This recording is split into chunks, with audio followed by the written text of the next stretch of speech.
नमस्कार साथियों, जय महाकाल, जय माँ अहिल्या। साथियों, समाज विकास के सूत्र भाग 4 पर आज चर्चा करेंगे। समाज विकास के सूत्र भाग 1, भाग 2 और भाग 3 आपने देखा सुना। किसी भी आप समाज के हैं, किसी भी जाति के हैं, किसी भी मत संप्रदाय के आप संगठन में हैं, सेवा कार्य करते हैं, संस्थान चलाते हैं। आप चाहे छत्तीसगढ़ में रहते हैं, चाहे अन्य राज्यों में रहते हैं, जब भी आप कोई संगठन बनाते हैं या उस संगठन के कार्यभार का पदाधिकारी बनकर निर्वहन करते हैं, तो सबसे पहले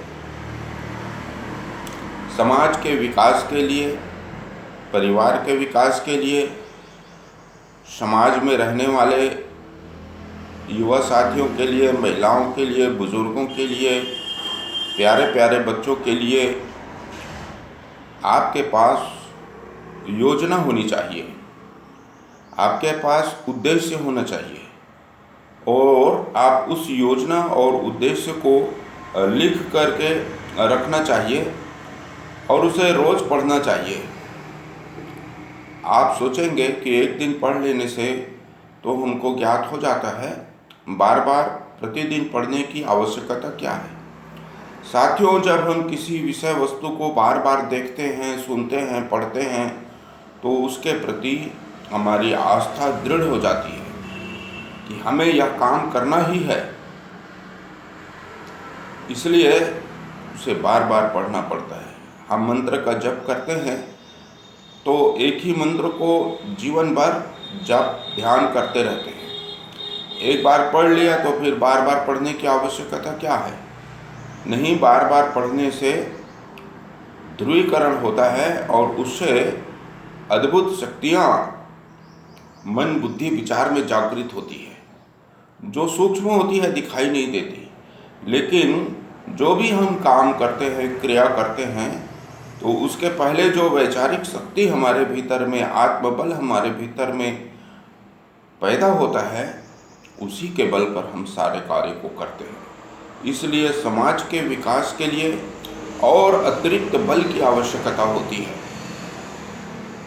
आप देखते हैं, एक व्यक्ति अपने घर को ठीक से नहीं चला पाता है, एक व्यक्ति अपने पड़ोसी से अच्छा मधुर संबंध नहीं बना पाता है, फिर भिन्न भिन्न स्वभाव, भिन्न भिन्न विचारों के व्यक्तियों से समाज में कैसे तादात्म्य बनाया जाए, कैसे समन्वय बनाया जाए,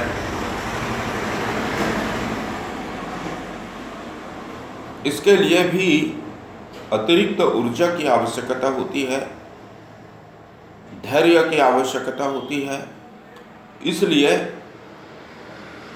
हमें अपने समाज के संगठन को विकास के लिए, उन्नति के लिए, प्रगति के लिए योजना और उद्देश्य को एक्शन प्लान बनाकर लिखित में रखना चाहिए और उसी के आधार पर कार्यों को गति देना चाहिए।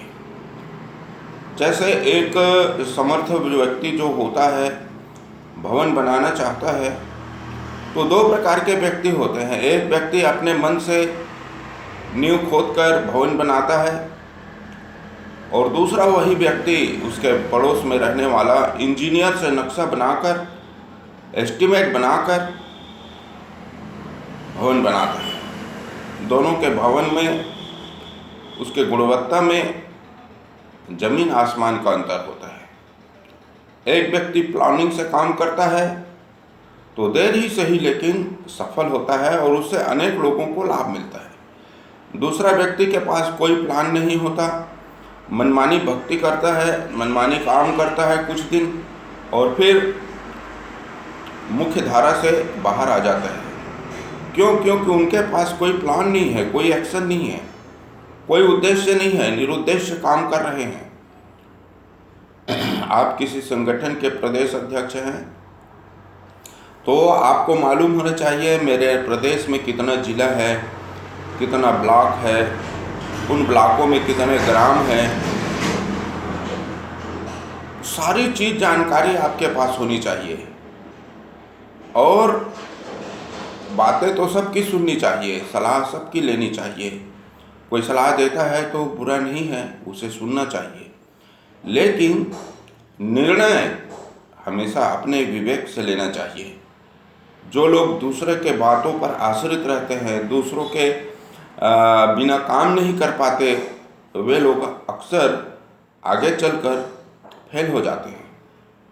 क्यों? क्योंकि पराधीन सपने सुख नाही। दूसरों के अधीन रहने वाला व्यक्ति हम स्वप्न में भी सुख की कल्पना न करे। संत झूठ नहीं बोलते, संत क्यों झूठ बोलेंगे? इसलिए आत्मनिर्भर बने और विवेक से निर्णय लें। विवेक से निर्णय लेने वाला व्यक्ति अन्य लोगों से अपेक्षाकृत सफल ही होता है। इसलिए समाज विकास के सूत्र में आज इतना ही। प्लानिंग से काम करें, योजना बनाकर काम करें, वार्षिक एक्शन प्लान बनाएं, छमासी एक्शन प्लान बनाएं, त्रैमासिक एक्शन प्लान बनाएं और देखें, उसकी बाद में समीक्षा भी करें। हम कोई आयोजन करते हैं तो बाद में एक समीक्षा मीटिंग होनी चाहिए। समीक्षा करें, क्या कमी रह गई थी, किसने क्या सुझाव दिया। यदि अच्छा सुझाव है तो उसे ज़रूर अपने कार्य योजना में शामिल करना चाहिए। यही आज का आपसे निवेदन है। योजना बनाकर काम कीजिए, निरंतर काम कीजिए, विवेक से निर्णय लीजिए। समाज का विकास होना सुनिश्चित है।